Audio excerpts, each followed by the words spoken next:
You'll notice that in these three cards you have pretty much all the same symbols, but they're all in a slightly different way. And the coloring's slightly different. So in the Magus Entrepreneur card, this card is dominantly blue. Okay, so blue is the color of throat chakra.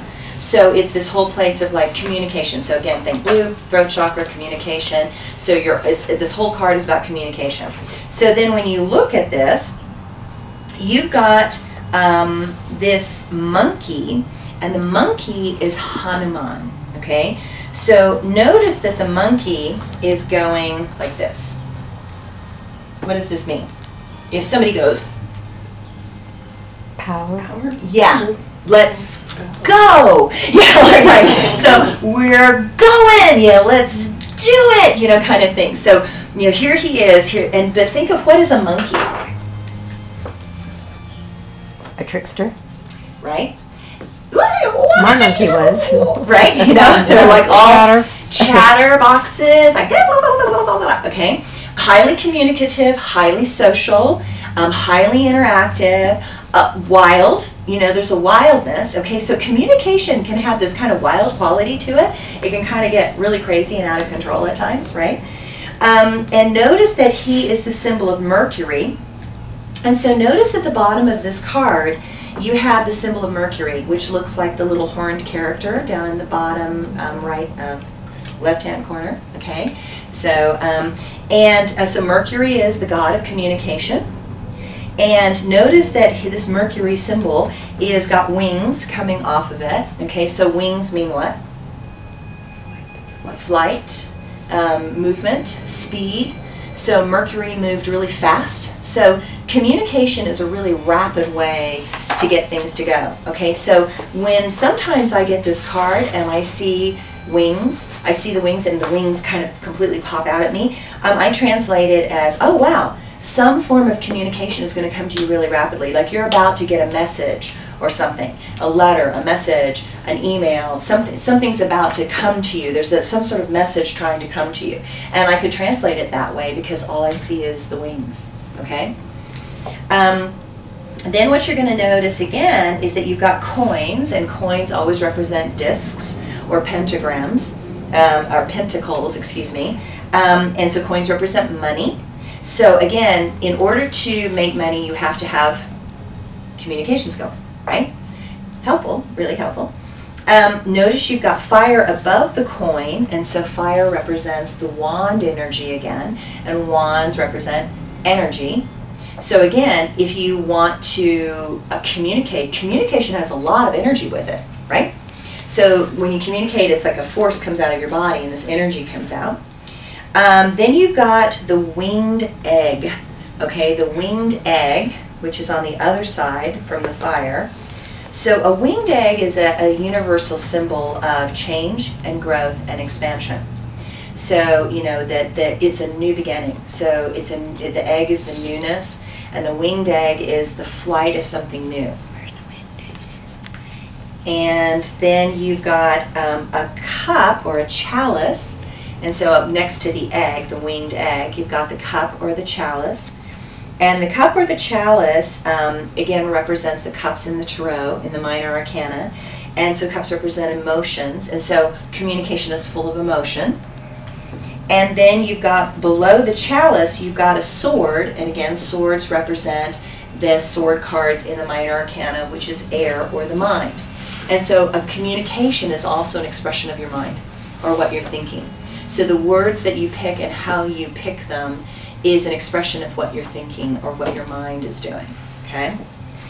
And then notice again above his head, we've got the caduceus again. So we've got this big winged thing, which is that symbol of power. And so when you have great communication skills, you have a lot of power. I mean, a good communicator has a tremendous amount of power and influence. But again, that power is two-sided, because communication, you know, is not necessarily one. So I had a spiritual teacher of mine say, the moment I say something, it's no longer completely true, because communication represents some form of duality. Okay, so for me to define something means that I've had to compare it to something, and so I'm immediately in duality in my mind. So it shows you that there's the duality of the mind. So we've got the two snakes again. So knowledge is very dualistic. I mean, you can use communication skills for good or you can use them for bad.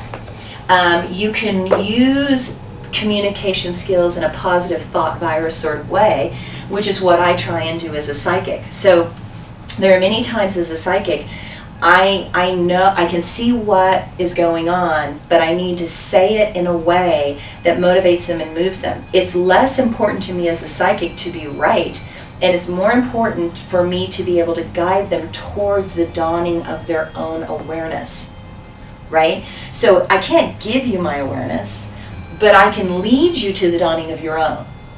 And that would be the highest form of communication.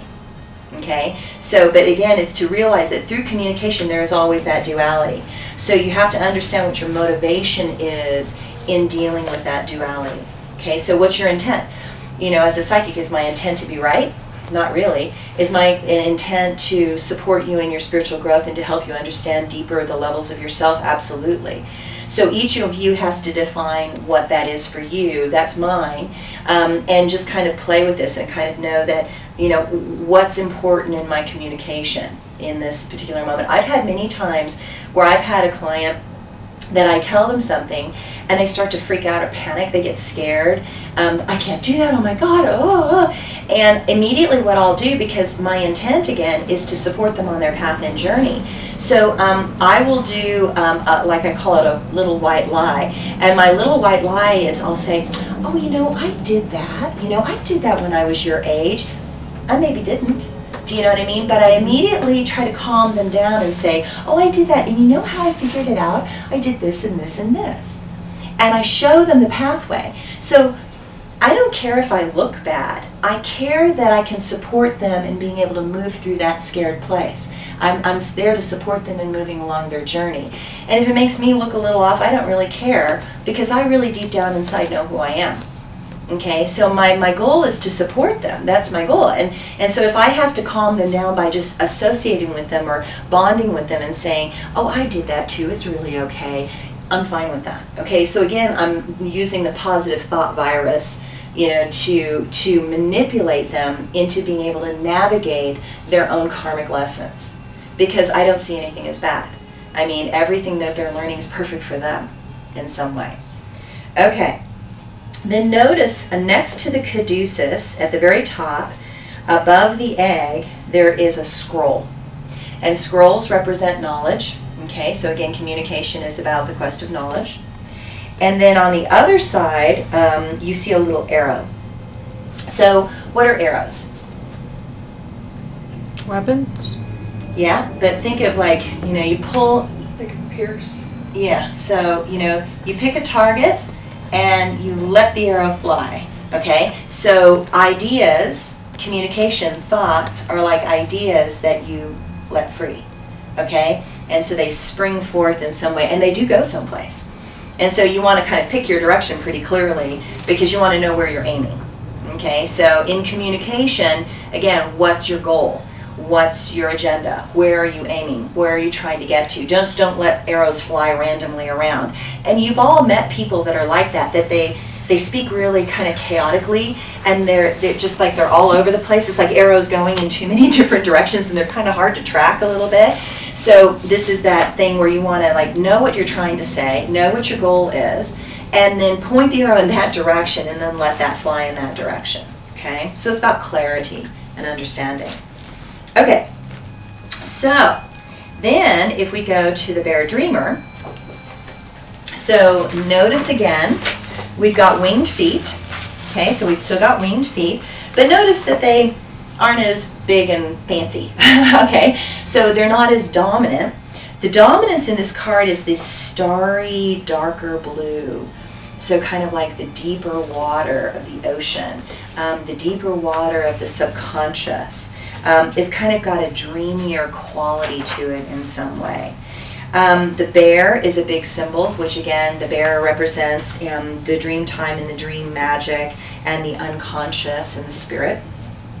Then you've also got the symbol of a figure 8. And what is the symbol of the figure 8 above his head? Turn sideways, it's infinity. Right.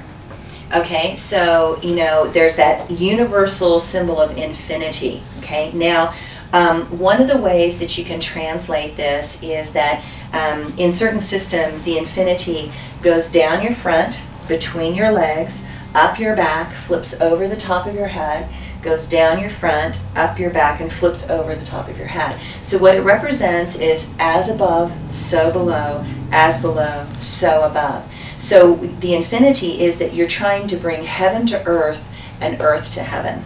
That becomes the infinity. That you are not separate from heaven. You are one with heaven. You are an expression of heaven. You're completely included with heaven. You are not separate, actually. Okay, but it's about that awareness to create that on both sides. Notice that it's splitting his third eye, which is about the two sides of the brain. So now we're talking about the right and left hemispheres. Okay, so it's sort of like, okay, this card is saying we need a balance between the mental, rational side of ourself, the logical side of ourself, and the intuitive part of ourself. Like those two sides need to be able to communicate. So the skills that help you learn those things are art, meditation, mantras, deity, mandala staring, anything that helps you focus the clarity between the two sides of your brain. So neither side is more important than the other. They're both equally important. But in Western culture, we have a tendency to really train our left brain. A lot. Okay, and so in this, you have to learn to open up your right side of your brain, your intuitive mind. Let your cognitive side know what the card means, but then from knowing what the card means, let your intuition play with it. Symbol or sign. So whenever you get this card, it's like you are looking for a spiritual symbol or sign, or there are spiritual symbols or signs trying to happen around you in some way. And or you are that spiritual symbol or sign for somebody. And then you've got crystals, which is about clarity. You've got flowers, which is about abundance. You've got fruits, again, which is about abundance and feminine. And then what's really interesting is down below, there is a breadfruit. The breadfruit right there. Most people don't know that noni is breadfruit. I just love these little weird things that I tell people. Noni juice. Have you ever heard of noni juice? So it's a big thing. It's a big like herbal supplement thing that people do, and it's supposed to be really healthy for you and blah blah blah. But it's breadfruit, and so breadfruit was called breadfruit because it's something that you can eat, right? You know, it's like bread. I mean, you could live off this thing, kind of. And so it's full of nutrition. So the breadfruit represents there's a fullness in spirituality and consciousness that is very nutritious and inspiring. So then if you look at this also, it looks like she's in a giant web, kind of, like there's a web. She's interconnected to everything. So she's got filaments of energy going everywhere. Okay, so she can feel and she's interconnected with absolutely everything. And so this is a beautiful, beautiful card. So any questions about her? So when somebody gets this card, they're being guided by the spiritual mother. They're being catalyzed forward. They need to remember to be interconnected with everything. They're trying to stay grounded in the earth, and they're trying to expand into light and have both of those qualities. They need to listen to their intuition, and they need to flow with the feminine and look for signs and symbols all around them. Okay?